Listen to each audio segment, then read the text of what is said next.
And there's a lot of great things that happened last night. You don't want to have a parade down Market Street because they beat the Wizards, but, getting off to a good start on a road trip, having a happy flight, train ride, whatever they did to New York last night is big. But the one thing that I love the most, and maybe it's because bench guy thing, is that Moody just was ready to go. Yep. And being a pro. So what is that like? And you started Moody, and you let Klay stay in the six-man role so he get used to it. You could have very easily started Klay last night. And a couple of days after Steve Kerr said that he's not in the rotation right now at all. I know. I don't want my coach to say that ever publicly, but whatever. But he was being honest. And then for him to be ready, for Chris Paul to miss 21 games and to be ready and to contribute like that. When you don't play, the game speeds up. The luxury of playing every day is you get into a routine, number one, and you're able to slow things down, number two. And when you don't play or you play sporadically, you're unable to slow the game down. It goes fast. And all of a sudden you get in the game and you're like, damn, I forgot how good these guys are. I forgot how fast they are. Right. I forgot how fast the game moves. And so you don't have that luxury. And for Chris Paul to be the pro that he is, and to see how he contributed last night, I said on the show errantly yesterday that, no, it wasn't errantly, it was my feelings at the time that I wasn't excited for him to come back. It wasn't moving the needle for me. Mm-hmm. And then you see how he just calms everything down off the bench and how professional he is and how he's making three-pointers last night and he hasn't played. But then Moody, who was relegated to DNPs all over the place, comes in and does what he did last night. And not just making the threes, that hustle play, diving out of bounds, throw it to half court, get it to Steph. He does the hook shot alley-oop to Kuminga. That was the play of the night for me. And to contribute like he did, to be able to slow the game down, it just speaks volumes to his character. It speaks volumes to who he is as a person more than who he is as a player. No, he's definitely seasoned. He's a 3-year veteran. They've been calling him a veteran as a player. Right now, there it is. Follows Kyle Kuzma right there. To get the flip out of my throat. Good pass by Draymond. Good pass by Draymond. Alley-oop.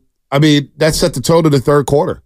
That set the tone right there in the third quarter. So Moody staying ready. But, what is it like for a guy to come off the bench and not play a couple games? You've gone through this in your baseball career, FP. You sit around a couple times, and how do you stay locked in? How do you do it? Because it's easy to get distracted. Yeah, you can, have practice where you play against each other, but practice and the adrenaline level, it doesn't count. So game speed's different than practice, even if you're playing hard in practice. In baseball, it's different than basketball. I can't comment on basketball. I don't know how these guys stay ready, but I think it's more about attitude. As a pro. I think it's more about the demeanor. But you could take, because there could be a football player who, a wide receiver maybe gets 5 snaps in week 2. He gets 3 snaps in week 3. Then all of a sudden he gets 30 snaps in week 4. It's about perspective and attitude. It really is. And it's about your demeanor as a person, as a player. And the fact that Moody could just be mellow and everybody you talk to said how chill he is, that maybe that doesn't affect him more, where if you're just a high-strung kind of guy, you're like, I need to play, and then you're going to play, I'm playing. He was just relaxed, let the game come to him, took his open shots, made his open shots. I don't know. It just speaks to the person, man. It's just not easy. It's easier playing every single day and getting into a rhythm in any sport, in any line of work, reps, and then you don't get the reps and the reps seem to go. If you didn't do a TV show for 2 years and then the light came on, you'd be a little bit nervous. Absolutely. Your adrenaline would be a little bit higher. Right. You do this every day. Right. We're just talking because you do it every day. Yep. If you didn't do this every day, maybe Monday moved a little faster for me than it's moving on Wednesday. Right. It's just how it goes, man. It's anything in life. That's great. That is good perspective. 925. Do you think Iguodala has been advising Klay as far as carving out a bench role? Iggy has always had a great perspective about it. They say guys can make a great living coming off the bench. I wonder if Klay has reached out to Andre Iguodala. I'm sure Iguodala sent him some text messages. How about Larry Bird bringing up Klay Thompson during the All-Star break, sitting with Bob Costas? And Larry Bird said, boy, I love Klay Thompson. Always loved him, his shot or whatnot. The guy's still a good player or whatnot. Teams, I'm telling you guys, man. And by the way, you're listening to 95.7 The Game, KGMZ FM and AC1 San Francisco. Don't forget, you can also watch us every single day on our YouTube and Twitch streams. Just log on to search 95.7 The Game. Be sure to like and subscribe to the channel while you are there. Brought to you by First NorCal Credit Union. Upgrade your savings dividend. Open a First NorCal First Class Money Market today. Shout out to the Comcast Business Text Line. It is a Warriors Wednesday brought to you by Freeman's Appliance, a trusted name since 1922. Visit freemansappliance.com today. Bruce Frazier, assistant coach of the Golden State Warriors, will join us at 8 o'clock. Anthony Slater, our 95.7 The Game Insider, great beat writer for The Athletic. He'll join us at 8:30. Then we'll go to Indianapolis for the Scouting Combine and talk to our buddy Brad Graham of SF Niners. Brad Graham does a great job covering the Niners. We'll get his perspective on what John Lynch had to say today. We'll get to that at some point today, FP, about John Lynch. There's an interesting story on The Athletic right now about John Lynch sitting next to Andy Reid at some meetings at the Combine and then watching the Super Bowl back. I wonder what came out of that. How did he pick his brain? Hey, how'd you know not to kick it in overtime? How'd you know not to receive the ball first in overtime?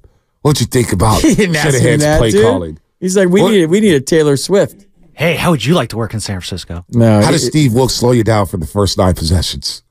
Because what do you think very highly of him? No, I'm kidding. What do we need to do to beat you would have been the question I would ask him. Andy Reid probably said, no, you need Patrick Mahomes. Yeah, you need Mahomes. You need to clone him. What's your price for Patrick Mahomes? Yeah, what's your price? No, dude, hey, Tyler Miller, Andy Reid told John, let's see here. This is what an elite quarterback looks like. Quickly about the Niners draft. You draft. Ooh, this is the ghost of Trey Lance. You draft the best player available in every round. They got a first-round pick for the first time in a long time, because they traded him all the way. But you just whoever's on the board that's the best athlete that fits your idea of what a 49er football player is, that's who you take. You don't go specific. You always take the shortstop. No. You always take the best athlete, and then you figure out how he fits into your scheme. We'll see. We'll get to the Niners at some point. Maybe they can fix the O-line, get another edge rusher, get another corner. When they draft another quarterback, they seem, from what he said yesterday, they're settled on Brock Purdy, so they want to build around him. So we'll get to that at some point. But Klay Thompson, making a transition to the bench has been seamless. Here's the soundbite. It's been a pretty seamless transition. I mean, it does have its benefits as far as letting the game settle, seeing the floor before you enter, and just the nerves, especially when you start, can be apparent when it's a big night, but when you're coming off the bench, a little easier to relax, and I think that my game is showing that. A little easier to relax. That means he was having trouble relaxing. There was a lot of pressure on him. Big statements there, man. Well, a great interview, by the way. I mean, that's a great ABC interview. Sports Bay Area. But let me ask you, FP, contract year. What are those emotions like going through a contract year? You go into a season, damn, I may not be on this team in 6 months. I got to play well to get my money up because it is a business. You want to set your family up for life. You want to have that long-term stability. He is going through a contract year. He will be a free agent after the season. He's free to go anywhere. He will have suitors, believe it or not, roasters. The roasters who doubt that Klay Thompson's going to have a lot of suitors. I'm telling you, man, I'm consistent with this all season long. There's some teams out there willing to pay him $30 million a year. Just watch. They're gonna drive a hard bargain, man. They're gonna make it tough on the Golden State Warriors. They're trying to break this trio up. But what is it like? What is that mindset like? Do you put more pressure on yourself? Do you play relaxed? Are you free? What is that like, FP, going through a contract year? Well, it's different for everyone. If you have gone through a contract I have. It's different for everyone. The one thing you have to guard against, Bonte, it depends what kind of player you are. The one thing you have to guard against is if I get my numbers, I get paid, and I set up generations. When your whole career you've played to win and the numbers take care of themselves. Now all of a sudden there's this built-in pressure that I have to perform. And you can get away from doing the things that made you successful because now you're thinking about yourself and not the team. Now you're thinking about my numbers, my stats. My agent is getting in my head telling me if you even do this year, you're making that next year, which is a super dangerous trap to fall into. Some guys get motivated by it. Some guys perform even better than normal. I think in Klay's case, based on the quotes I've seen this year, that if you think about that, then you try too hard, then you force things. If you let the game come to you and you play the game to win, the numbers take care of themselves. If you win, if you achieve the goals that you set out as a team, the numbers take care of themselves. That's so much easier to say on a radio show at 7 o'clock in the morning than real time when the adrenaline hits you in the game. When you're playing and you haven't scored a point, or you're playing and all of a sudden you look at your average on the scoreboard and you're hitting 200, or you don't have the receptions or the yards you're supposed to have or the touchdowns or the touches. So now all of a sudden it becomes about me and not about we. Some guys thrive in that setting when it's about me and not about we. Some guys do better. I would say for the most part, most guys do worse because now you're putting undue pressure on yourself when there's already pressure. Right. There's a lot of people watching. The lights are bright. There's a lot of cameras there. There's a lot of criticism on social media. There's a lot of criticism on radio shows, on TV shows. So you have all that to deal with inherently. Now all of a sudden, if I do this, I make this, and that's your first and foremost thought, that's a dangerous path to go down. I went down it. I didn't do very well. Wow. So yeah, you just gotta remember what got you there. You got to remember why you got into it, because you love it. You got to remember that winning is the greatest drug in the history of the world. Right. And when you get that fix and you do something to help your team win on a consistent basis, somebody out there is watching. Right. And if they don't appreciate you, somebody's out there watching. Right. Somebody saw Moses Moody not play for a while, come off the bench and start last night. And do well. Somebody saw that, right? And if it ain't the Warriors, somebody else saw it, and you have to have that mentality. Nah, that's a good perspective right there, FP. I'm glad you shared that because I always see guys in contract years either it's like a boom or bust. You know, I remember Torrey Hunter during his contract year, he tore it up. You know, there's guys who just go out there and they just have the season like fantasy baseball. FP, I would always draft guys. One of my draft strategies, I shouldn't reveal this because a lot of those guys are in the league. But I would look for players in contract years. Who's in a contract year? Oh, this guy wants to get paid. He's in the prime. He's got a chance to get a lifetime contract, the first big money contract of his life. I may bet on this guy.